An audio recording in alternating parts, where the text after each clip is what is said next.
वेङ्कटाद्रिसमं स्थानं ब्रह्माण्डे नास्ति किञ्चन वेङ्कटेशसमो देवो न भूतो न भविष्यति. ओं नमो वेङ्कटेशाय. திருமலா திருப்பதி தேவஸ்தானம் ஸ்ரீ வெங்கடேஸ்வரா பக்தி சேனல் இணைந்து வழங்கும் ஸ்ரீமத் பகவத்கீதை மூலபாராயணத்திற்கு அனைவரையும் வரவேற்கிறோம். மூகம் கரோதி வாசாலம் பங்கும் லங்கயதே கிரிம் யத் கிருபாதமஹம் வந்தே பரமானந்த மாதவம்.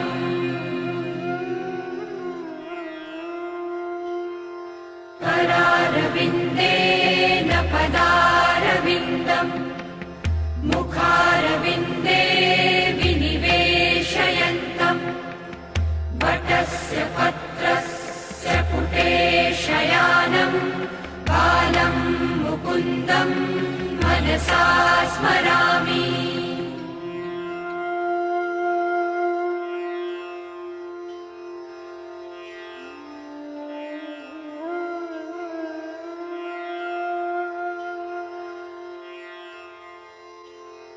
वसुदेवसुतं देवं कंसचाणूरमर्दनं देवकी परमानन्दं कृष्णं वन्दे जगद्गुरुम्. நம்மளுடைய சனாதன தர்மத்தில் பலவிதமான முக்கியமான கிரந்தங்கள் உள்ளன. அதில் ரொம்ப முக்கியமானது வேதம். அவ்வேதத்தில் ஸ்ரத்தயாதேயம் அஸ்ரத்தயாதேயம் என்று தைத்திரிய உபனிஷத்தில் மனிதனானவன் ஸ்ரத்தையுடன் கொடுக்க வேண்டும். தானத்தை பற்றி சொல்லும்போது ஸ்ரத்தையுடன் கொடுக்க வேண்டும். அஸ்ரத்தயா அதேயம், அஸ்ரத்தையுடன் கொடுக்க கூடாது என்று சொல்லப்பட்டுள்ளது. அடியனுடைய வாத்தியார் இதை பாடம் சொல்லும்போது தேயம் என்ற பதத்திற்கு கொடுப்பது என்று மாற்றம் எடுத்துக்கொள்ளாமல் அனைத்து காரியங்களும் ஸ்ரத்தையா செய்தல் வேண்டும் என்று கூறுகிறார். அதே வேதமே ஸ்ரத்தயா அக்னி சமித்யதே ஸ்ரத்தயா ஹூயதே ஹவிஹி ஸ்ரத்தாம் பகஸ்ய மூர்த்த நிவச்சசா வேதயாமசி என்று ஸ்ரத்தா சூக்தம் என்ற ஸ்ரத்தையினுடைய மேன்மையை வேதம் கூறுகிறது. அவ்வழியே பகவத்கீதையில் பார்க்கும்போது அஸ்ரத்தயா ஹுதம் தத்தம் தபஸ்தப்தங் கிருதஞ்சயத் அசதித்யுச்சதே பார்த்த நச்சதத் பிரேத்ய நோ இஹா என்று 17வது அத்தியாயத்தில் 28வது ஸ்லோகம். இந்த ஸ்லோகத்தில் என்ன சொல்லுகிறார்? அஸ்ரத்தயா ஹுதம் தத்தம், ஈடுபாடு இல்லாமல் ஹே அர்ஜுனா ஒரு வேள்வியை செய்வதோ தத்தம் கொடுப்பதோ தபஸ்தப்தம் தபசு செய்வதோ கிருதஞ்சயத் எத்த கிருதம் அப்படின்னா பாக்கி எந்த காரியம் செய்யறதா இருந்தாலும் அசத்து அசத்து இது என்று கூறுகிறார். இது சரியான காரியம் கிடையாது. அசத்து இத்யுச்சதே பார்ச்ச, ஹே பார்ச்ச ந சதத் பிரேத்யா நோ இஹ, அந்த செயலானது இந்த லோகத்திற்கும் பிரயோஜனப்படாது, பரலோகத்துக்கும் பிரயோஜனப்படாது என்று சொல்கிறார். அப்படின்னா ஸ்ரத்தையா செய்யணும் அப்படிங்கிறது ரொம்ப முக்கியமாக இருக்கு. ரெண்டாவது, இது சாமானியனுக்கு எப்படி அன்வைக்கிறது அப்படின்னு பார்த்தோன்னா கிருதஞ்ச யத்துன்னு போட்டிருக்கார். எதை செய்தாலும் ஸ்ரத்தையா படணும் அப்படின்னு தெரிகிறது. இதையே வள்ளுவ பெருமாள் என்ன சொல்லுகிறான்னு பார்த்தோன்னா எனை திட்பம் எய்திய கண்ணும் வினை திட்பம் வேண்டாரி வேண்டாது உலகு அப்படின்னு ஒரு குறளில் சொல்கிறார். எத்தகைய உறுதி அவன்கிட்ட இருந்தாலும் எடுத்த காரியத்தை ரொம்ப ஈடுபாடோட செய்யலைன்னா இந்த உலகமே அவனை ஒத்துக்காதான் அப்படின்னு ரொம்ப ஈடுபாடை பற்றி அதான் ஸ்ரத்தா அப்படின்னு சொல்கிறது சம்ஸ்கிருதத்தில். அப்பேற்பட்ட ஸ்ரத்தையுடன் நம்ம எது செய்தாலும் ஸ்ரத்தையுடன் செய்ய வேண்டும் என்று நம்மளுடைய வாழ்வியல் முறையை பற்றி பகவான் பகவத்கீதையில் சொல்கிறார். அப்பேற்பட்ட பகவத்கீதை பாராயணத்திற்கு முதலில் குரு பிரார்த்தனை மற்றும் சங்கல்பத்துடன் நிகழ்ச்சியை துவங்கலாம்.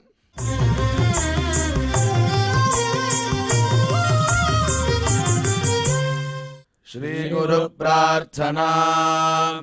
गुरुर्ब्रह्मा गुरुर्विष्णुर्गुरुर्देवो महेश्वरः गुरुः साक्षात् परं ब्रह्म तस्मै श्रीगुरवे नमः।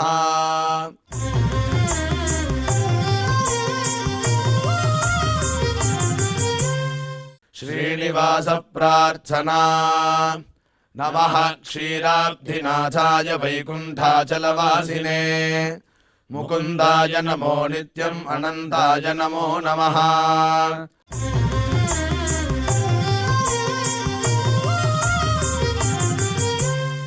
अथ श्रीमद्भगवद्गीता पारायण संकल्पः। श्रीमदादिवराह क्षेत्रे विराजमानस्य अखिलाण्डकोटि ब्रह्माण्ड नायकस्य श्रीपद्मावती जानेः भगवतः श्रीवेङ्कटेश्वर स्वामिनः दिव्यसन्निधौ जगद्गुरोः श्रीकृष्णपरमात्मनः अनुग्रहेण समस्तप्रपञ्चस्य विशेषतः भारतदेशस्य उत्तरोत्तर शुभसम्पत्समृद्ध्यर्थम् श्रीमद्भारतदेशगत तपस्विजन तपोबलवृद्धिद्वारा समस्तस्यापि मानवसमाजस्य सर्वारिष्टपरिहारार्थम् एतद्देशवासिनां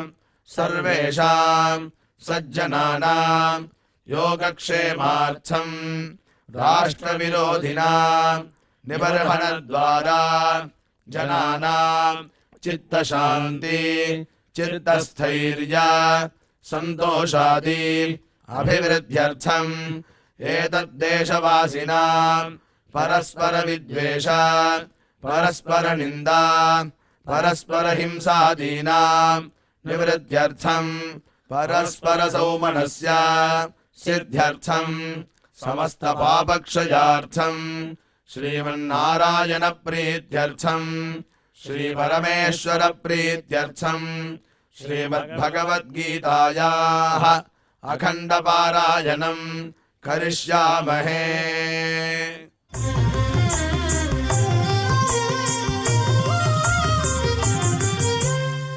श्रीगीता प्रार्थना।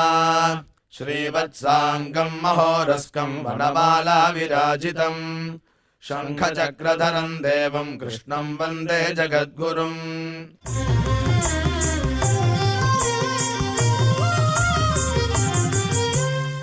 पार्थाय प्रतिबोधितां भगवता नारायणेन स्वयं व्यासेन ग्रथितां पुराणमुनिना मध्ये महाभारतम् अद्वैतामृतवर्षिणीं भगवतीम् अष्टादशाध्यायिनीम् अम्ब त्वामनुसन्दधामि भगवद्गीते भवद्वेषिणीम्।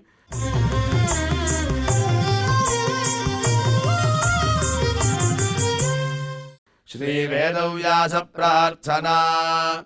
व्यासं वसिष्ठनर्तारं शक्तेः पौत्रमकल्मषम् पराशरात्मजं वन्दे सुखदातं तपोनिधिम्। यत्र योगेश्वरः कृष्णो यत्र पार्थो धनुर्धरः तत्र श्रीर्विजयो भूतिर्ध्रुवानीतिर्मतिर्मम।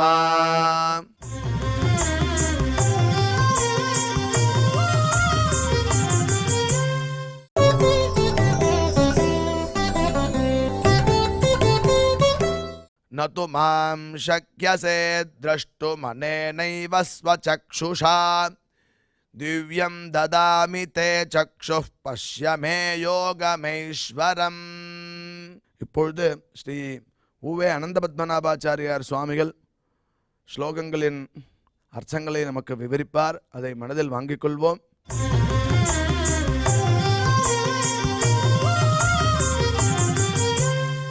நதுமாம் சக்ஷசே द्रष्टुम् अनेनैव स्वचक्षुषा दिव्यं ददामि ते चक्षुः पश्य मे योगमैश्वरम्. ஓம் நமோ பகவதே வெங்கடேஷாய.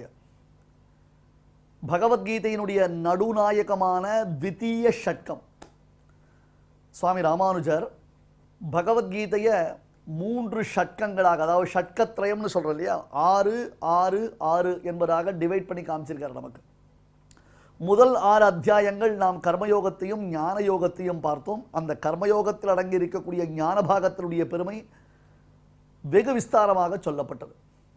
இதுக்கப்புறம் கருமமும் ஞானமும் கொண்டு எழும் காதலுக்கு ஓர் இலக்கு என்று அருமறையின் உச்சிதனில் ஆதரித்து ஓதும் அரும்பிரமம் திருமகளால் பெரியார திருமால் சுவாமி வேதாந்தரேஷகன் கீதார்த்த சங்கிரகத்தில் காண்பித்தபடியாக இந்த முதல் 6 அத்தியாயத்தில் கர்மயோகத்தை ஞான யோகத்தை முடித்தோம்னா அடுத்தது பக்தி யோகம் என்பதாக புரிந்து கொள்ள வேண்டும். இந்த பக்தி யோகம்னா என்னன்றதை பற்றி பலமுறை அடியன் தெளிவாக சொல்லியிருக்கேன். முதல்ல அவதாரிக்கையிலேயே, அவதாரிக்கைனா இன்ட்ரொடக்ஷன் அர்த்தம், அந்த அவதாரிக்கையிலேயே பக்தி யோகத்தினுடைய கான்செப்டை உங்களுக்கு நிறைய எலாபரேட் பண்ணியிருக்கேன். ஸோ இந்த பக்தி யோகத்தை சொல்லும் பொழுது நமக்கு ஒருத்தரிடத்தில் ஈடுபாடு எப்போ வரும், ஒருத்தரிடத்தில் நமக்கு பிரேம வரணும் அப்படின்னு கேட்டால் அவரை பற்றி நாம் தெரிந்திருக்க வேண்டும், அவரிடத்தில் உள்ளதான விஷய ஞானத்தை நாம் உணர்ந்திருக்க வேண்டும். அப்படி இருந்தால்தான் அவரிடத்தில் நமக்கு பிரீத்தியானது ஏற்படும்.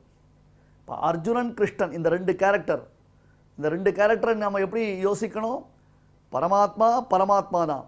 ஆனால் அந்த அர்ஜுனன் அப்படி யார் அப்படின்னு கேட்டால் ரெப்ரசன்டேட்டிவ் ஆஃப் ஜீவாத்மா. நமக்கு வரக்கூடியதான சந்தேகங்கள், நமக்கு வாழ்க்கையில் வரக்கூடிய சவால்கள், வாழ்க்கையில் நாம் ஒவ்வொரு விஷயத்தையும் எப்படி தீர்மானிக்க முடியாமல் தடுமாறுகிறோம், இந்த மொத்த உருவம், அந்த என்டையர் ஸ்ட்ரக்சர் எம்பாடிமெண்ட் அப்படின்னு பார்த்தோம்னா அது அர்ஜுனன். பெருமாளே என்ன பண்ணார், நராம்ச ஜுஷ்டேன தனஞ்சயேன என்று தேசிகன் இது அற்புதமாக யாதவாபிரியத்தில் காண்பிக்கிறார் சுவாமி. நராம்ச ஜுஷ்டேன தனஞ்சயேன தானே கொஸ்டின் ப்ரிப்பேர் பண்ணார், அதுக்கு ஆன்சர் கொடுத்திருக்கார். ஏன்னா சில சமயத்தில் ஆன்சர் சொல்கிறது முக்கியம் இல்லை, அந்த ஆன்சருக்கு அப்பப்போ கேள்வி வரணும். காலக்ஷேபங்கள் ஆச்சாரியர்கள் சிஷ்யர்களுக்கு உபதேசம் செய்யும் சமயத்தில் சிஷ்யர்கள் ஒரு சினிமா பார்க்குற மாதிரி அதை பார்த்துருந்தா சுவாரஸ்யப்படாது. அவ்வப்பொழுது அவர்களுக்கு ஏற்படக்கூடிய சம்சயங்கள், அந்த சந்தேகங்களை திருப்பி கேட்கணும். அந்த சந்தேகம் வரும்படியாக சில இடங்களில் சொல்லுவார்கள், அது இப்படியா அல்லது அப்படியா என்பதாக தெரிந்து கொள்ள முடியாமல் நாம் யோசிக்கிறோமா அல்லது எதை சொன்னாலும் தலையாற்றுறோமான்னு பார்ப்பதற்காக ஆச்சாரியர்கள் என்ன பண்ணுவார், உபதேசம் பண்ணச்சேவே ஒரு ஒரு ஒரு தடை வச்சுருப்பான். அந்த இடத்துல ஒரு இன்ட்ராகேஷன் மாதிரி இருக்கும், அந்த இடத்துல ஒரு கொஸ்டின் வரணும். அதை புரிஞ்சுட்டா மேலே சிஷ்யன் தன்னுடைய ஞானத்தை அபிவிருத்தி பண்ணிக்கலாம், இல்லைன்னா அது கஷ்டம். அந்த ஸ்டைல் நாம் எங்கே பார்க்கலாம்னா இந்த பகவத்கீதையில் ரொம்ப இம்பார்ட்டண்ட்டாக பார்க்கலாம். திருப்பி நீங்கள் மேனேஜ்மெண்ட் பிரின்சிபல்ஸ் ஆஃப் பகவத்கீதான்னு எதையோ தேவையில்லாத விஷயங்களாக யோசிக்காரு. கார்ப்பரேட் பகவத்கீதையாக கீதையை கொண்டு வராதிங்க. கீதைன்றது நடைமுறை வாழ்க்கைக்கு ரொம்ப சிம்பிளாக நாம் பார்க்க வேண்டிய விஷயங்கள். எதையெல்லாம் நாம் கவனிக்க தவறுகிறோமோ, அந்த அப்சர்வேஷன் ப்ராப்ளம்னு சொல்கிறோம் இல்லையா, எதையெல்லாம் நாம் கவனிக்க தவறுகிறோமோ அதையெல்லாம் கீதை நம்மை கவனிக்க வைக்கிறது. ஸோ அர்ஜுனன் கேள்வி கேட்கலாம் அப்படின்னு கேட்டால் அந்த கொஸ்டின் என்பது பெருமாளுடைய திருவுள்ளத்தை அனுசரித்து. ஏன்னா அர்ஜுனனை முதல்ல கேள்வி கேட்க வச்சதே பெருமாள் தான். ஹிருஷிகேஷன் என்பதான பதத்துக்கு ஸ்ரீபாஷ்யக்காரர் என்ன ஆச்சரியமாக வியாக்கியானம் பண்ணியிருந்தார் பார்த்தோம் இல்லையோ. ஹிருஷிகேஷன்னா இந்திரிய நியந்தா, உள்ளுவார் உள்ளத்துக்குள்ளே புகுந்து அவர்களை எல்லாம் நியமனம் செய்பவன். பெரிய யுத்தத்திற்கு மிக பெரும் வீரனாக ரதகஜ துர்ரக பதாதிகளோட கையில் வில்ல பிடிச்சுன்னு வந்த அர்ஜுனன் துபுகட்டீர்னு வில்ல கீழே போட்டு உடம்பெல்லாம் நடுங்கிறது, பயமாக இருக்குது, வேத்து கொட்டுறது, கண்ணில் கண்ணீர் வருது, உதடு துடிக்கிறது, தொண்டை தழுதழுத்து போச்சு, நாக்கு வறண்டு போச்சு, என்னால் நிற்க கூட முடியல, நான் தலையை உட்காந்துக்கிறேன், தொப்புன்னு உட்காந்துட்டானா எப்படி? அது என்ன மேஜிக்? அது அந்த மாதிரி ஒரு காரியம் நடக்குமா உலகத்தில்? அந்த மாதிரி பார்த்ததே இல்லையே. யோத வீரன், அதுவும் தனஞ்சயன்னு பேர், உத்தர குருன்றதான தேசத்தை ஜெயித்து அவன் சொத்துக்களை கொண்டு வந்து ராஜசூய யாகத்தை நடத்தி வைத்த பெரும் வீராதி வீரன், சூராதி சூரன். பார்த்த ஏவ தனுர்தரஹா என்று சாஸ்திரஜர்கள் இலக்கணத்தை கூட அர்ஜுனன் விஷயமாகத்தான், இலக்கணத்திற்கு லட்சணம் யார் அப்படின்னா அர்ஜுனன் தான் சொல்லுவான். அர்ஜுனனை போல ஒரு வில்லாளி உண்டான்னு கேட்பான். அந்த வில்லை விடுத்தவனாக விஜயன் விழுந்துட்டான், அது எப்படி முடியும்? இதெல்லாம் நடக்கிற கதையா என்று கேள்வி வருது. இதெல்லாத்துக்கும் ஒரே ஆன்சர் ஸ்ரீபாஷ்யக்காரர். அதனால்தான் சங்கர, ராமானுஜ, மத்வ பாஷ்யங்கள், இந்த 3 பாஷ்யங்கள்லையும் நாம் ஒரு விஷயத்தை பார்த்தோம்னா புரியும். என்னென்னா இந்த முதல் அத்தியாயம் என்பது இன்ட்ரோடக்டரி போர்ஷன். நிறைய பேருக்கு இன்ட்ரோடக்ஷனில் அவ்வளோ இன்ட்ரெஸ்ட் இருக்காது. ஆக்சுவலி இன்ட்ரோடக்ஷன்றது இருக்கு இல்லையா, அதை வாசித்தால் தான் உள்ளே இருக்கக்கூடிய கண்டென்ட்டே புரியும். அந்த மாதிரி நூல்களுக்கு பெருமை உண்டு. அதே மாதிரி முதல்ல ப்ரீஆம்பிள், அந்த இன்ட்ரோடக்ஷன் என்னன்றது புரிஞ்சுக்கணும். ஸோ முதல் அத்தியாயம் என்பது என்னது? அர்ஜுன விஷாதம். அர்ஜுனன் வந்தா ஏன் யுத்தம் பண்ணா, ஒருத்தருக்கு ஒருத்தர் பார்த்தா பம்னு சங்கத்வானம் பண்ணா, ரைட் ஓகேன்னு முடிச்சுட்டு போயிட்டான்ற மாதிரி நினைக்கக்கூடாது. நம்ம அங்கே அர்ஜுனன் ஏன் வில்லை விடுத்தான், எப்படி ஒரு சந்தர்ப்பம் அவனுக்கு ஏற்பட்டது, அவ்வளவு தூரம் கோழையானவனா அர்ஜுனன் என்பதையெல்லாம் சுவாமி ராமானுஜர் விரித்துரைக்கிறார். ராமானுஜ பாஷ்யத்தில் தான் அந்த முதல் அத்தியாயத்தினுடைய விரிவுரையை நாம் பார்க்கலாம். அதை அனுசரித்து சுவாமி வேதாந்த தேசிகன் தாத்பரிய சந்திரிகையை தொடங்குகிறார். இது புரிஞ்சால்தான் ஒவ்வொரு அத்தியாயத்துக்குள்ள அதுக்கு இருக்கக்கூடிய கனெக்டிவிட்டி நமக்கு புரியும். இந்த முதல் அத்தியாயத்தை நாம் அவ்வளோ சுலபமாக பரித்தியாகம் பண்ண முடியாது. அது வெறும் இன்ட்ரடக்ஷன் தான், வந்தால் சங்கத்வானம் பண்ணினான்னு சொல்ல முடியாது. அது ஒவ்வொன்றுத்துக்கும் ஒவ்வொரு அர்த்த விசேஷங்களை கவனித்து கவனித்து பார்த்தால் மட்டும்தான் புரியும். இப்போ இந்த 11வது அத்தியாயம் விஸ்வரூபா அத்தியாயத்தில் அர்ஜுனன் இவ்வளவு கேள்விகள் கேட்கிறான், இத்தனை ஆச்சரியத்தை அவன் பார்க்கிறான். அத்தகைய பாக்கியம் அவனுக்கு கிடைச்சிருக்குன்னா கீழே 10 அத்தியாயம் வரலும் பெருமாள் அவனை பரீட்சை பண்ணியிருக்க. இதுதான் முக்கியம். 10 அத்தியாயம் பெருமாள் அவனை நன்னா சீசன் பண்ணியிருக்கார். எடுத்த உடனே நான் உனக்கு விஸ்வரூபம் காமிச்சிருக்கலாம் இல்லையோ? நீ என்னை பாரு, பார்த்த உடனே உனக்கு என் பேரில் இன்ட்ரெஸ்ட் வந்துடும், நான் வீராதி வீரன் சூராதி சூரன், என்னை போல உலகத்தில் யாருமே கிடையாது, உனக்கு நான் காமிக்கிறேன் பாருன்னு பெருமாள் சொல்லியிருக்கலாம். அது இன்வேலிடாக போயிடும். ஒரு தவிப்பு இல்லாமல், ஒரு தாபம் இல்லாமல், தெரிந்து கொள்ள வேண்டும் என்பதான ஒரு ஒரு அதாவது ஆர்வம் இல்லாமல் அந்த ஒரு விஷயத்தை நாம் சொல்லக்கூடாது. இதை பெருமாள் இங்கே காண்பிச்சான். 10வது அத்தியாயம் முழுக்க முழுக்க தன்னுடைய பெருமைகளை எல்லாம் அருளி செய்த பொழுது அர்ஜுனனுக்கு மேன்மேலும் ஆவல் கிளர்ந்து எழுந்தது. ஒரு வித்தியாசம் பாருங்க. 2வது அத்தியாயத்தில் சரணாகதி பண்ணுறான். கார்பண்ய தோஷோபகத ஸ்வபாவா பிருச்சாமித்வா தர்ம சம்மூட சேதாக எச்ரேயஸ்யா நிச்சிதம் ரூஹி தன்மே சிஷ்யஸ்தேகம் ஷாதிமாம் துவாம் பிரபன்னம் அப்படின்னு வரான் பெருமாள்கிட்ட. இங்கே பாருங்க சுவாமி, நான் எத்தனையோ தெரிஞ்சுட்டு இருக்கலாம், அதெல்லாம் என்ன பிரயோஜனம்னு எனக்கு இப்போ தெரியல. இப்போ நான் தெரிந்து கொள்ள வேண்டும் என்று ஆசைப்படுகிறேன். ஆனால் எதை தெரிந்து கொள்ள வேண்டும் என்பது என்னால் தீர்மானிக்க முடியல. தர்ம சம்மூட சேதாக, இந்த தர்மா தர்ம தியாகுலம்னு ஆள வந்தார். இதனுடைய அர்த்தத்தை தான் எடுத்து காண்பிக்கிறார். கீழே நடந்த 10 அத்தியாயத்தினுடைய ரீகேப்பை நாம் யோசிச்சு பார்த்தோம்னா நமக்கு இது எல்லாமே புரியும். தர்மா தர்ம தியாகுலம், நாம் செய்ய வேண்டிய காரியம் என்ன என்பதை புரிந்து கொள்ள முடியாமல் தவித்தான். அது சரியா அல்லது தப்பா, நாம் சரியான பாதையில் தான் நடக்கிறோமா அல்லது தவறான பாதையில் தான் நடக்கிறோமா என்பது கூட தீர்மானிக்க முடியாமல் ஒரு குழப்பமான ஒரு மனநிலை. நேரம் வந்தான், பெருமாள்கிட்ட சரணாகதி பண்ணிட்டான்.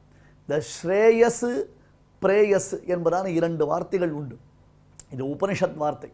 அந்த உபனிஷத் வார்த்தையைத்தான் கிருஷ்ணன் இங்கே கீதோபனிஷத்துலையும் காண்பிக்கிறான். ஸ்ரேயஸ்னா என்ன, பிரேயஸ்னா என்ன? பிரேயஸ்ன்றது எனக்கு விருப்பமானது, ஸ்ரேயஸ் என்பது எனக்கு நன்மை அளிக்கக்கூடியது. ஒரு குழந்தைக்கு ஐஸ்கிரீம் விருப்பமானது, ஆனால் அது நன்மை அளிக்காது. அந்த குழந்தைக்கு சரியான சமயத்தில் ஆகாரம் அளித்து அதற்கு மருந்து கொடுப்பது என்பது அதற்கு ஹிதமானது. அதை செய்பவள் தாய். தாய் பிரேயஸை பார்க்க மாட்டா, ஸ்ரேயஸை தான் பார்ப்பான். அந்த குழந்தைக்கு எது தேவை என்பதை உணரக்கூடியவள் தாய். அந்த குழந்தை அடம்பிடிக்கிறது, எனக்கு ஐஸ்கிரீம் வாங்கி கொடு, எனக்கு இந்த பஞ்சு மிட்டாய் வாங்கி கொடு அப்படின்னு எனக்கு அந்த குழந்தை கேட்கறது. அது சாப்பிட்டதுன்னா அதன் பிறகு வரக்கூடிய விளைவுகள் என்னன்னு தாயாருக்கு தெரியும். அர்ஜுனன் சொன்னான், இந்த ஷேயஸ்ன்றது தான் அர்ஜுனன் யூஸ் பண்ணான். ஏன்னா நான் எனக்கு என்ன தேவைன்னு நான் சொல்லிட்டேன்னா இட் மே பி லிமிட்டட். ஒருவேளை நீ இதுதான் கேட்ட, இது முடிஞ்சு போச்சு, உனக்கு சொல்லிட்டேன், என்ன உனக்கு பிரச்சனை, யுத்தம் பண்ண மாட்டேன்னு சொன்னேன். சரி, யுத்தம் பண்ணுறதுக்கு உன்னை புரோத்சாகப்படுத்துவதற்கு என்னென்ன உண்டோ அதெல்லாம் சொல்லி ஆயிடுது. 2வது அத்தியாயத்தில் அர்ஜுனனுக்கு கிளாரிட்டி வந்துடுச்சு. அதுக்கப்புறம் அவன் யுத்தத்தை பற்றி பேச வேண்டிய நெசசிட்டியே கிடையாது. போர் புரிய மாட்டேன் என்று வந்தவனான அர்ஜுனனுக்கு போர் புரிய வைப்பதற்கு என்ன தேவை என்பதை பரமாத்மா 2வது அத்தியாயத்தில் சொல்லிட்டான். அது முடிஞ்சு போச்சு. 2வது அத்தியாயத்தில் அது ஓவர். ஃபர்தராக என்ன பண்ணார் பெருமாள், அவன் ஒரு வார்த்தையை உபயோகப்படுத்தலாம் பாருங்க. அது அர்ஜுனன் வாக்கிலிருந்து வந்தது. எத்து ஸ்ரேயஸ். ஐயா, எனக்கு கன்ஃபியூஸ்டு ஸ்டேட்டஸில் இருக்கேன். நான் ஏதாவது டிசைட் பண்ணிட்டு ஏடா கூடமா நான் முழிப்பேன்னு தெரியல, எனக்கு என்ன பண்ணணும்னு எனக்கு தெரியல. நீ என்ன பண்ணலாம், எனக்கு எது க்ஷேமம், எனக்கு எது மேன்மேலும் ஸ்ரேயஸை விளைவிக்கும், எனக்கு எது க்ஷேமதாயகம் என்பதாக நீ தீர்மானித்திருக்கிறாயோ, நிச்சிதம் தே ப்ரூஹி, நிச்சிதம் ப்ரூஹி, நீ தீர்மானித்து வைத்திருப்பாய். நான் இதை டிசைட் பண்ணி உங்ககிட்ட பேச வேண்டிய அவசியம் இல்லை, நான் கேட்க வேண்டிய அவசியம் இல்லை. தே நிச்சிதம், உன்னால் எது தீர்மானிக்கப்பட்டிருக்கோ அதை எனக்கு சொல்லு. ஏண்டா இந்த பார், இப்போ நான் அத்தான் அம்மாஞ்சின்றத உறவில் கேட்கல. அவன் வந்தான் பரதன். பெருமாள் அங்கே உட்கார்ந்துருக்கார் சித்திரக்கூடத்தில். ஏ அபிஷ்ட சச்சிவை சார்த்தம் சிரசா யாச்சிதோமயா பிராதுஹு சிஷ்யஸ்ச தாசஸ்ச பிரசாதம் கர்த்துமர்ஹசி. ஒருவன் கண்ணீர் இல்லை ஊரின் கண்ணீர் என்று வர்ணித்தான் கம்பன். பிராதுஹு சிஷ்யஸ்ச தாசஸ்ச, நான் உனக்கு சகோதரன் எனக்கு அனுகிரகம் பண்ணலாம், இல்லை உனக்கு சிஷ்யன் நினைச்சு அனுகிரகம் பண்ணலாம், அதெல்லாம் விட்டுடு, உனக்கு தாசன் என்பதாக அனுகிரகம் பண்ணலாமே. ஏதாவது ஒரு விதத்தில் இந்த உறவுகளில் உனக்கு எது சரி, எதை சொல்லி இந்த பரதனை ரட்சிக்கலாம் என்பதாக ராமானை தீர்மானித்தாயோ அதை சொல்லி என்னை ரட்சிக்க கூடாதா என்று பரதன் பிரார்த்தித்தான். அந்த மாதிரி இப்போ அர்ஜுனன், இங்கே பாரு கிருஷ்ணா, நீயும் நானும் கட்டிண்டோம், பிறண்டோம், உருண்டோம், வளர்ந்தோம், எல்லாம் சரி. இன்ஃபேக்ட் நீ எனக்கு சாரத்தியம் பண்ற, நாதோச்சிதம் நந்த்ருஷு பாரதந்திரியம், பெருமாளுடைய சௌலபியம் அதனுடையதான எல்லை நிலத்தில் நீ உட்கார்ந்துட்டு பார்த்த சாரதியாக எனக்கு சாரத்தியம் பண்ற, அதெல்லாம் புரிஞ்சுட்டு இருக்கேன். ஆனால் இப்போ நான் உங்ககிட்ட எப்படி தெரியுமா வந்திருக்கேன்? சிஷ்யனாக வந்திருக்கேன். என்னுடைய அகங்கார மமகாரங்கள்லாம் விட்டுட்டு வந்திருக்கேன். இதுவரையிலும் வீராரி வீரன், சூராரி சூரன் எனக்கு பெயர் கிடைச்சது எல்லாத்தையும் தூக்கி பரித்தியாகம் பண்ணிட்டேன். எனக்கு இனிமேல் அதிலெல்லாம் சம்பந்தம் இல்லை. இப்போ எனக்கு என்ன குவாலிஃபிகேஷன்? கிருஷ்ணா, உனக்கு நான் தாசபூதன், உனக்கு நான் சிஷ்யன். அந்த சிஷ்யனான எனக்கு சொல்ல வேண்டியற்றை நீ சொல்லி என்னை மேன்மைப்படுத்துவாயாக என்று அர்ஜுனன் கேட்டான். அதிலிருந்து ஆரம்பித்தான் பரமாத்மா. கர்மயோகத்தை சொன்னான், ஞான யோகத்தை சொன்னான். அதன் பிறகு 7வது அத்தியாயத்தில் பக்தி யோகத்தை ஆரம்பித்தான். நடுநடுவே அர்ஜுனனுக்கு உண்மையிலேயே அதில் ஆவல் இருக்கிறதா? தான் சொல்வதை கிரகித்துக் கொள்கிறானா அர்ஜுனன்? தான் சொல்வது அவன் உள்ளத்தில் உரைக்கிறதா? மேலும் தான் சொல்வதை அவன் மேற்கொண்டு பண்படுத்திக் கொள்கிறானா என்று பல பரீட்சைகள் வைத்தான். இது எதுவரை நடந்தது? 10வது அத்தியாய பரியந்தம் நடந்தது. அப்போ 1வது அத்தியாயம் இன்ட்ரோடக்ஷன் விட்டுடுங்கோ. 2வது அத்தியாயத்தில் மிடில் சரணாகதி பண்ணுறான். ஓப்பனிங்லேயே வச்சுக்கிறோம், மிடில் கூட போக வேண்டாம், ஆரம்பத்திலே வந்துருத்து இல்லையா? கிளைபியம் மாஸ்பகம் பார்த்தேன்னு ஆரம்பிக்கச்சவே அவனுக்கு ஒரு மாதிரி ஆயிடுத்து. ஸோ அப்பயே அவன் பெருமாள்கிட்ட சரணாகதி பண்ணான். அதிலிருந்து ஞான யோகத்தை சொன்னான். அப்புறம் கர்மயோகத்தில் அடங்கி இருக்கக்கூடிய ஞான யோகத்தை சொன்னான். எப்படி கர்மணி எஃப்பஷே அகர்மணி சகர்மயா என்பதாக கர்மத்தில் எப்படி ஞானத்தை பார்க்க வேண்டும் என்பதையெல்லாம் உபதேசம் பண்ணான். பிறகு 7வது அத்தியாயம் ஆரம்பம். 7வது அத்தியாயம் ஒவ்வொன்றும் முழுக்க முழுக்க பகவத் தத்துவ யாதாத்மியம் என்பதாக வர்ணிக்கிறார். எம்பெருமானுடைய அத்யத்புதமான பெருமைகளை எல்லாம் அவர் விளக்கிக் கொண்டே வந்தது. அடுத்தது 10வது அத்தியாயத்தில் உலகத்தில் என்னென்ன உயர்ந்தது உண்டோ அது அனைத்தும் தான் என்று காண்பித்தருளினான். இது அர்ஜுனனுடைய பேராவலை தூண்டியது. எப்படி கேட்கணும்? அவளிடத்துல எப்படி கேட்கணும்? தத்வித்தி பிரணிபாத்தேன பரிப்பிரஷ்டேன சேவையா. அர்ஜுனா, ரொம்ப சுலபமாக நான் உனக்கு சொல்லி வைத்து விட்டேன். இப்படியெல்லாம் பெரியோர்களிடத்தில் சென்று கேட்காரு. முதல்ல போய் குரு சுஷ்ரூஷையா வித்யா புஷ்கலேன தனேனவா அதவா வித்யா வித்யா. ஒன்று ஆச்சாரனுக்கு கைங்கரியம் பண்ணி வித்தியை சம்பாதி, அல்லது அவருக்கு நிறைய சம்பாவனைகள் செய்து வித்தியை சம்பாதி, அல்லது உனக்கு ஒன்று தெரிந்திருந்தது அதை அவருக்கு கொடு, அவரிடமிருந்து ஒன்று பெற்றுக்கொள். இப்படித்தான் நாம் ஞானத்தை சம்பாதிக்கணும்னு சொல்லிருக்கு. இது 3லையுமே அர்ஜுனனுக்கு கிருஷ்ணனால் ஒன்றும் பண்ண முடியாது. கிருஷ்ணனிடத்தில் போய் இவன் என்ன கைங்கரியம் பண்ண முடியும்? பெருமாள் தான் இவனுக்கு கைங்கரியம் பண்ணுற மாதிரி தெரிகிறது பார்த்தா. இவர் தான் தேரை ஓட்டிகிட்டு இருக்கார், குதிரையை குளிப்பாட்டிட்டு இருக்கார், குதிரை சாணியை அள்ளி போட்டுருக்கார். தேவையா அது பெருமாளுக்கு? அந்த காரியத்தை அவர் பண்ணிட்டு இருக்கார். அவாப்த சமஸ்த காமனுக்கு இவன் போய் காசு பணத்தை கொடுத்து அதை சாட்டிஸ்ஃபை பண்ண முடியுமா? பண்ணவே முடியாது. அதுவும் சரியாக முடியாது. புஷ்கலேனவா அதவா வித்யா வித்யானா, சர்வஜனான பெருமாளுக்கு அர்ஜுனனுக்கு உபதேசம் பண்ண முடியுமோ? நான் ஒன்று தெரிஞ்சுட்டு இருக்கேன் கிருஷ்ணா, உனக்கு சொல்லி கொடுத்தான்னு கேட்க முடியுமோ? எந்த விதத்துலையும் பெருமாளுக்கு காம்ப்ரமைஸ் பண்ண முடியாது. யாரால? அர்ஜுனனால். அதை ரொம்ப தெளிவாக தெரிஞ்சுட்டான் அர்ஜுனன். ஒன்று பண்ணலாம், என்ன? அவர் சொல்லிக் கொடுக்கும் விஷயத்தை ஸ்ரத்தையுடன் தான் அனுபவித்து அதை மேன்மேலும் கூர்த்தீட்டிக் கொண்டு அந்த அனுபவத்தை தான் முழுவதுமாக பெற்றோமையினால் அது காட்டிலும் கிருஷ்ணனுக்கு ஒரு சந்தோஷம் இருக்காது என்பதை உணர்ந்தான். எனவே நான், கிருஷ்ணா, உன் விஸ்வரூபத்தை சேவிக்கிற பாக்கியம் எனக்கு இருக்கா? என்ன போல ஒரு சாமானியன், மிதம் பச்சன்னு பேர், என்ன போல ஒரு சாமானியன் இது போல ஒரு பிரம்மாண்டத்தை சேவிக்க முடியுமா? பிரம்மருத்ராதிகள் கூட சேவிக்க முடியலைன்னு பார்க்கிறோம். நம்ம விதிசிவ சனகாத்யைஹி தியாத்தும் அத்தியந்த துருவம். பிரம்மருத்ராதிகள் கூட தேடி பார்க்க முடியாது. யதோ வாச்சோ நிவர்த்தந்தே அப்பிராப்பிய மனசாசக என்று வேத புருஷன் இன்றளவும் தேடிக்கொண்டு செல்லக்கூடிய பரம்பொருளான ஒன்றை நான் எப்படி சேவிக்கிறது? என்னால் சேவிக்க முடியுமா? நான் சேவிக்கலாம் என்று உன் உள்ளத்தில் உணர்ந்தாயேயானால், அதாவது நீ சங்கல்பித்தாயேயானால் எனக்கு அந்த சேவையை கொடுன்னு 2 கையை தூக்கி பிரார்த்திச்சுட்டான். பெருமாள் பார்த்தார், அர்ஜுனா இதெல்லாம் அவ்வளவு சுலபத்தில் யாருக்கும் கிடைக்காது. கடைசியில் இந்த அத்தியாயத்தில் கண்ட்ரோல் பண்ண போகிற இந்த விஷயத்தை, இதெல்லாம் it is not so easy. அந்த அது மட்டும் இல்லை, எத்தனையோ மகான்கள் கல்ப கோடி காலமாக தபஸ் பண்ணிட்டு இருக்கா இதை சேவிக்கிறதுக்கு. அந்த போர்க்களத்தில் 2 அக்ஷௌஹிணி சைன்யமும் சேர்ந்திருக்கு. ஒரு பக்கம் பாண்டவ சைன்யம், ஒரு பக்கம் கௌரவ சைன்யம். பீஷ்ம துரோணாதிகள்லாம் இருக்கா, மகாத்மாக்கள் எல்லாரும். பீஷ்மர் முதலான ஞானாதிகரை கொண்டு மூதலிப்பித்தும்னார் சுவாமி தேசிகன் குரு பரம்பராசாரத்தில். அவ்வளோ பெரியவர் வரலாம். அந்த மாதிரி மகான்கள்லாம் எழுந்தளிருக்கா. அவளுக்கெல்லாம் கிடைக்கல. அர்ஜுனன் சேவிச்சான், சஞ்சயன் சேவிக்கிறான் இல்லையா? இது 2மே குருவினுடைய கிருபை ஒருவனுக்கு எத்தகையதொரு அத்தியுதமான வளர்ச்சியை கொடுக்கும் என்பதை காண்பிக்கிறது. அர்ஜுனனுக்கு கீதாச்சாரியன் கிருஷ்ணனுடைய அனுகிரகம், சஞ்சயனுக்கு வியாசருடைய அனுகிரகம். வியாசருடைய அனுகிரகம் சொல்ல போறான், வியாச பிரசாதாத் வக்ஷ்யாமி. இதை வியாசர் திருதராஷ்டிரனுக்கு கொடுக்குறேன்னு சொன்னார்ல, நல்லா யோசிச்சு பாருங்க. யாருக்கு எது கிடைக்கணுமோ அவளுக்கு தான் அது கிடைக்கும். எல்லாருக்கும் எல்லாம் கிடைச்சிடாது.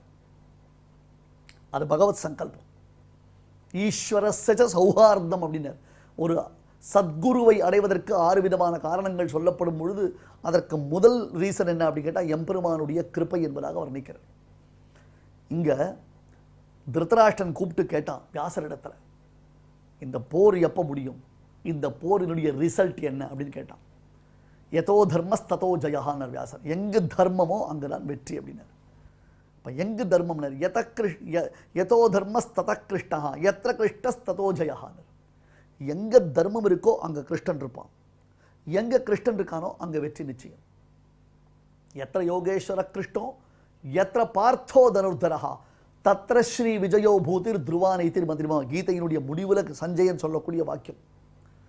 அடுத்த உபன்யாசத்தில் சஞ்சயன் எத்தனை ஸ்லோகம் சொன்னான், அர்ஜுனன் எத்தனை ஸ்லோகம் கேட்டான், பெருமாள் எவ்வளவு ஸ்லோகம் சொன்னார், இதை பற்றியதான ஒரு சூக்ஷமான ஒரு விசாரம் பண்ணுறார் அபினவ தேசிகன் உத்தமூர் சுவாமி. அதை பற்றி சொல்ல போகிறோம். எத்தனை ஸ்லோகங்கள் யார் சொன்னான்.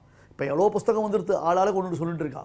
பட் ப்ராக்டிக்கலாக ஸ்ரீபாஷ்யக்காரர் காண்பித்திருக்கக்கூடிய வியாக்கியானத்தை அனுசரித்து எத்தனை ஸ்லோகங்கள் யார் யாரால் சொல்லப்பட்டன என்பதை எடுத்து காண்பிக்கிறார். ஆகையால் இப்போ அந்த சஞ்சயன் கடைசியில் ஒரு வார்த்தை சொல்ல போகிறான். என்ன வார்த்தை சொல்ல போகிறான்?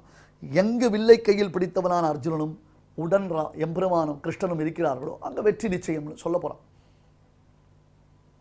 இல்லையா? அப்போ திருதராஷ்டிரனுக்கு விஷயம் புரிஞ்சு போச்சு. அப்படின்னா நான் உன்னுடைய 100 பிள்ளைகள் செத்து போகிறான். சரி அப்படின்ட்டான் திருதராஷ்டிரன்.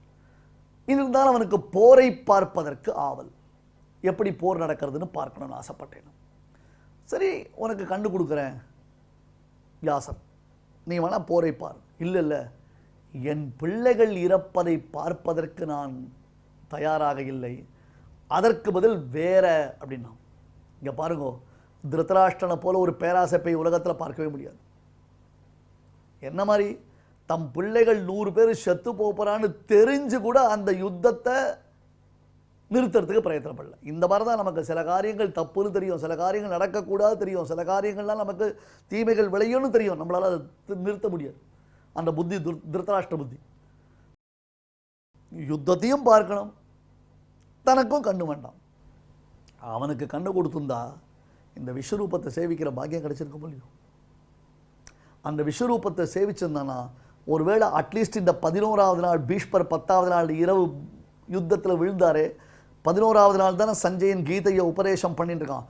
அட்லீஸ்ட் இந்த சமயமாவது போருண்டாப்பா யுத்தம் இனிமே வேண்டாம், நான் பெருமாளை சேவிச்சுட்டேன் அப்படின்னு என் முதல் நாளே நின்றுருக்கோம். அவனுக்கு சாட்சாத்தாக கண்ணு இருந்தால் முதல் நாளே பார்த்துருப்பான்.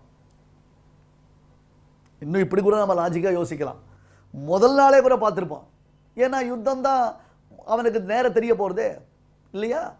வாண்டான்ட்டான். அப்புறம் சஞ்சயனுக்கு கிடைச்சது லக்கு. அதான் சொல்கிறேனே, யாருக்கு ஆச்சாரிய சம்பந்தம் கிடைக்கணும், யாருக்கு பகவத் கிருப்பா கிடைக்கணும்னு இருக்கோ அவளுக்கு தான் கிடைக்கவே தவிர்த்து எல்லாருக்கும் கிடைக்காது.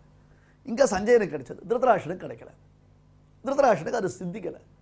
இப்போ திருதராஷ்டன் சொல்கிறான், சஞ்சயன் சொல்கிறான், வியாசப்பிரசாரால் வக்ஷாமி, எல்லாம் எங்கள் ஆச்சாரியனுடைய அனுகிரகம். உனக்கு எப்படி இவ்வளோ விஷயம் தெரிஞ்சுது? இப்படி எல்லாத்தையும் நீ எப்படி தெரிஞ்சுன்னு சொல்கிற? என்ன தச்ச சம்ஸ்மிருத்திய பார்த்தா என்ன விஸ்வரூபம், என்ன ஆச்சரியம், எப்பேற்பட்டது. அநேக பாகூதர வக்ரநேத்திரம்னு சஹசிர சீரிஷா புருஷான பரமாத்மாவுடைய ஸ்வரூபத்தை பார்த்து ஆச்சரியப்பட்டான். இப்போ வியாசருடைய அனுகிரகத்தினால சஞ்சயனுக்கு கண் வந்துடா. கிருஷ்ணன் சொன்ன அர்ஜுனன் கிட்ட, அர்ஜுனா, என்னை நீ பார்க்க வேண்டும் என்றால், என்னுடைய விஸ்வரூப திருமேனியை நீ சேவிக்க வேண்டும் என்றால், நமாம் சக்ஷசே திரஷ்டும் அனேனைவ ஸ்வசக்ஷுஷா. ஒரு திரைப்படத்திற்கு போகிறோம். அந்த திரைப்படத்திற்கு விளம்பரப்படுத்தியிருக்கா, என்னென்ன 3D திரைப்படம் அப்படின்னு போட்டிருக்கான். அந்த 3D திரைப்படத்துக்கு சாதாரண ஒரு திரைப்படம் இருக்குது, 3D திரைப்படம் இருக்குது. இப்போ சாதாரண திரைப்படம் பார்க்கணும், சினிமா பார்க்கணும்னா நேராக போவோம், ஒரு டிக்கெட் வாங்கிப்போம், அதில் போய் உட்காந்துப்போம், ஜாலியாக சினிமா பார்ப்போம். வேறு 3D திரைப்படம்னா நீ தேட்டருக்குள்ளே போச்சேவே உனக்கு ஒரு ஸ்பெஷல் கிளாஸ் ஒன்று கொடுப்பான். நாங்களாம் குட்டி பசங்களாக இருக்குச்சு, அந்த காலத்தில் வந்து பிரசித்தமான ஒரு படம் மைடியர் குட்டி சாத்தான் அப்படின்னு ஒரு படம் இருக்கும். அந்த படத்துக்கு போனால் ரொம்ப ஆசை. அப்பா கிட்ட கேட்கறதுக்கு பெரிய பயம். ஏன்னா 5 ரூபா சினிமா டிக்கெட் வாங்குறதுக்கு கொடுக்க மாட்டான் வீட்டில். 5 ரூபா செலவழித்து சினிமா பார்க்கணுமா, அப்படியான எனக்கு சினிமான்னு. இருந்தாலும் ஆவல் பொங்காடி என்னுடைய தகப்பனார்கிட்ட போய் கேட்டேன், மைடியர் குட்டி சாத்தான் பார்க்கணும். ஏன்டா நான் பெத்த குட்டி சாத்தான் நீ இருக்கச்சே, நான் ஒன்று பார்த்துட்டு இருக்கேன், இது தவிர தனியாக இருக்கு போய் நீ தேட்டரில் பார்க்கணும் அப்படின்ட்டு. கட்சியவரெலாம் அந்த படத்தை அடியனால 3D எஃபெக்டில் பார்க்க முடியாமலே போயிடுது.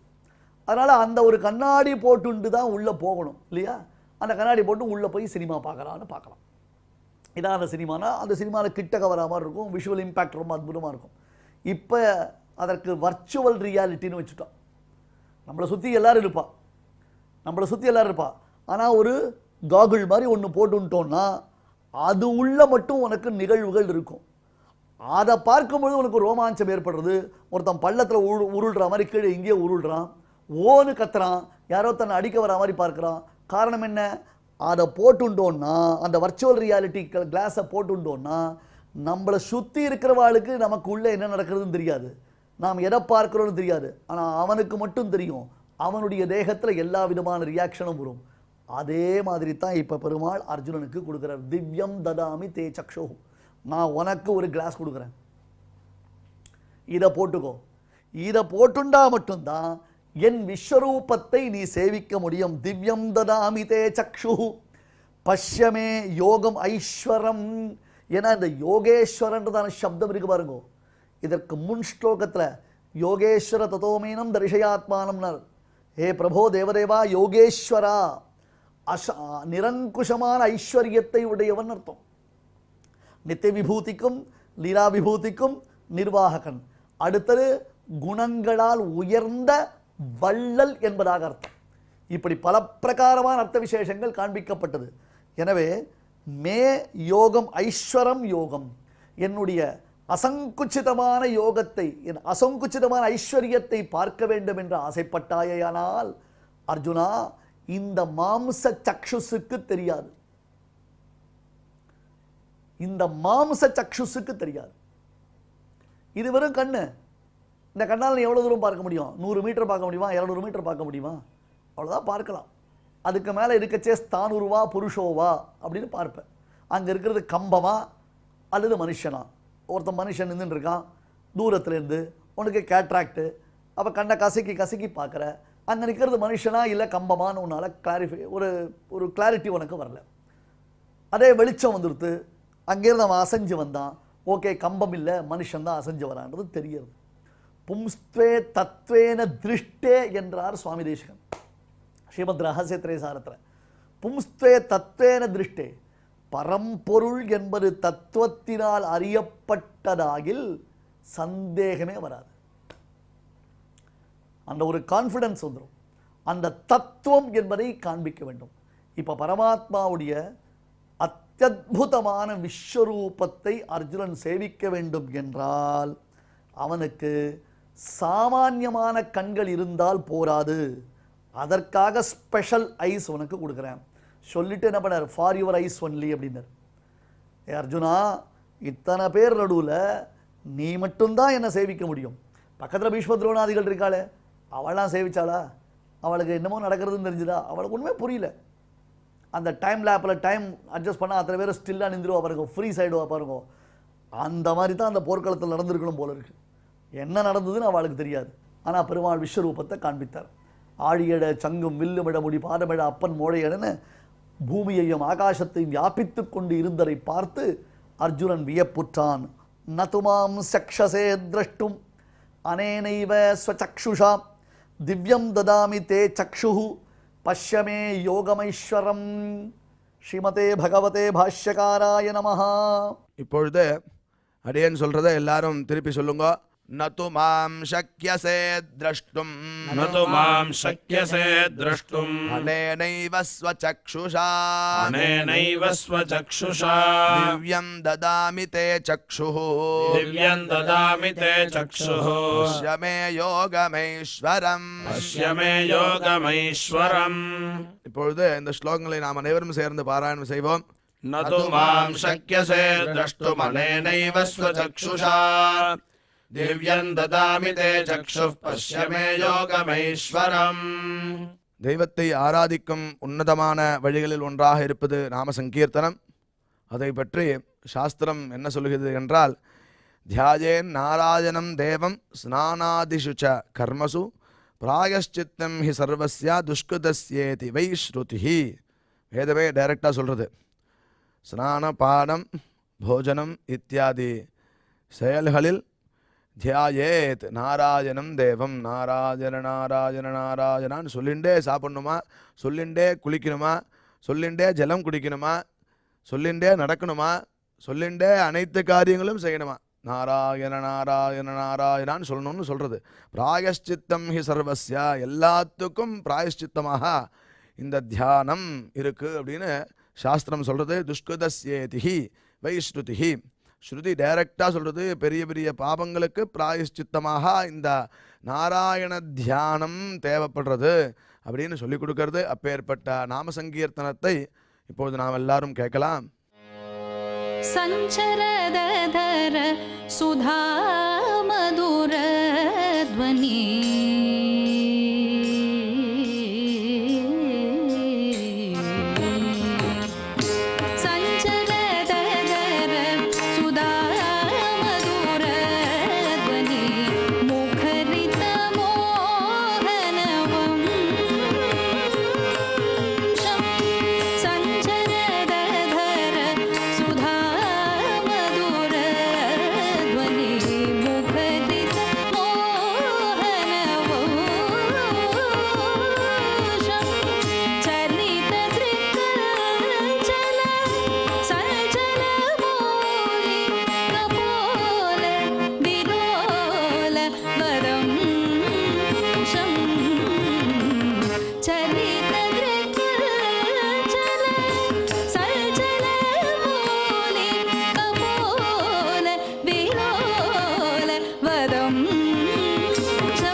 श्रीजयदेव बणितमति सुन्दर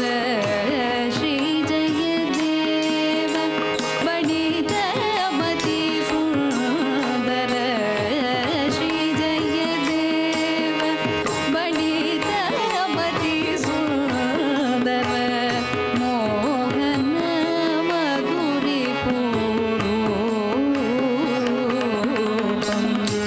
श्रीजयदेव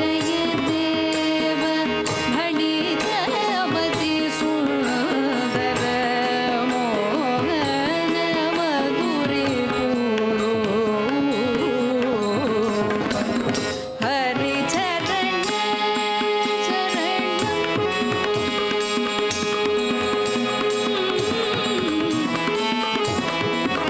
स्मरणो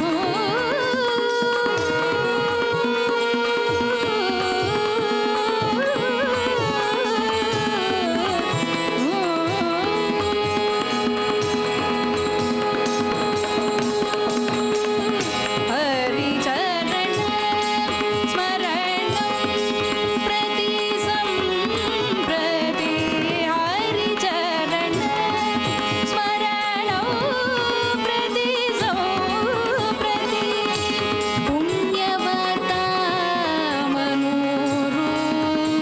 मनोरूपं पुण्यवता अनुरूपं रासे हरिमिह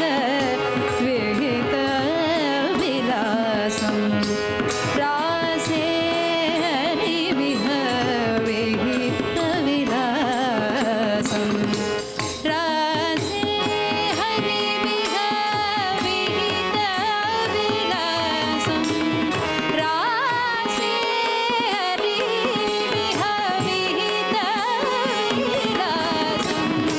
रासे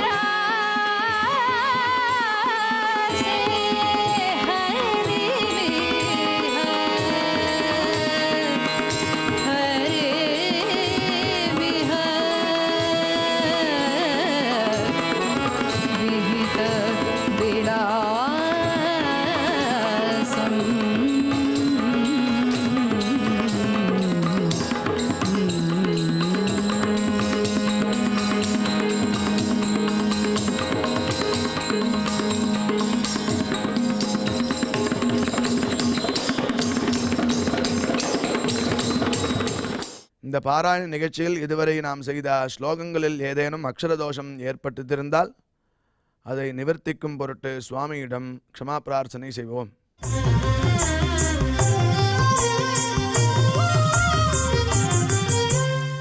अथ क्षमा प्रार्थना यदक्षरपदभ्रष्टं मात्राहीनं च यद्भवेत् तत्सर्वं क्षम्यतां देव नारायण नमोऽस्तु ते।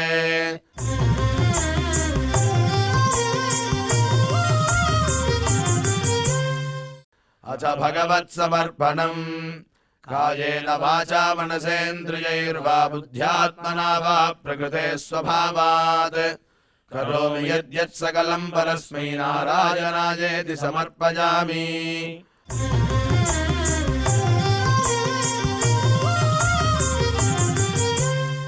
अथ लोकक्षेम प्रार्थना सर्वे भवन्तु सुखिनः सर्वे सन्तु निरामयाः सर्वे भद्राणि पश्यन्तु मा कश्चित् दुःखभाग् भवेत्। சுவாமியோட பரிபூர்ண கிருபை கிடைக்கிறதுக்காக மங்களாசாசனத்துடன் இன்றைய நிகழ்ச்சி நிறைவு பெறுகிறது. நாளை இதே நிகழ்ச்சியில் நாம் மீண்டும் சந்திக்கலாம். ஓம் நமோ வெங்கடேஷாய.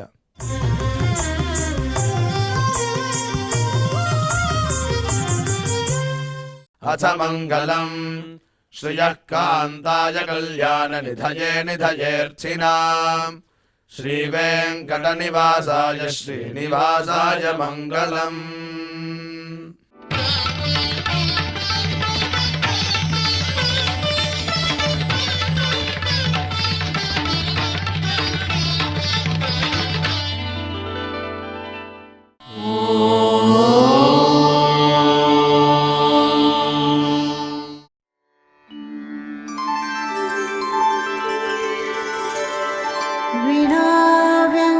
विनाव्यङ्कटेशं ननाथो ननाथः सदा व्यङ्कटेशं स्मरामि स्मरामि।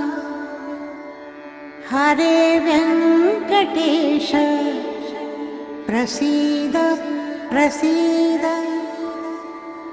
प्रियं वेङ्कटेश प्रयच्छ प्रयच्छ।